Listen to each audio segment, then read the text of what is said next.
ఇప్పుడు మనం ఉపయోగించేదాన్ని తిరగలి అంటాము.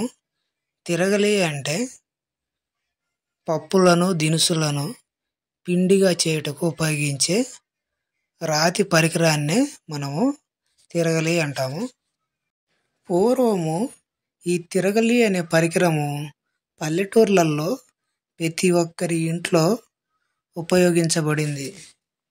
గుండ్రంగా బల్లపరుపుగా ఉండే 2 పెద్ద బండలను తీసుకొని ఒకదానిపై ఒకటి పెట్టి 2 సమాంతరంగా తిప్పుతారు. ఇలా రౌండ్గా తిరగడానికి వీలుగా కింద ఉన్న బండకి మధ్యలో ఒక రంధ్రాన్ని పెట్టి దానికి కర్రపుల్ల కానీ లేదా ఇనప కడ్డిని కానీ ఉంచుతారు. ఆ రంధ్రానికి దగ్గరలో 2 రంధ్రాలు పెడతారు ధాన్యాన్ని పోసుకోవడానికి అనమాట. ధాన్యాన్ని పోసి కర్రపుల్లతో రౌండ్గా తిప్పుతారు. సో ఫ్రెండ్స్, నచ్చితే లైక్ చేయండి, షేర్ చేయండి, మన ఛానల్ని సబ్స్క్రైబ్ చేసుకోండి.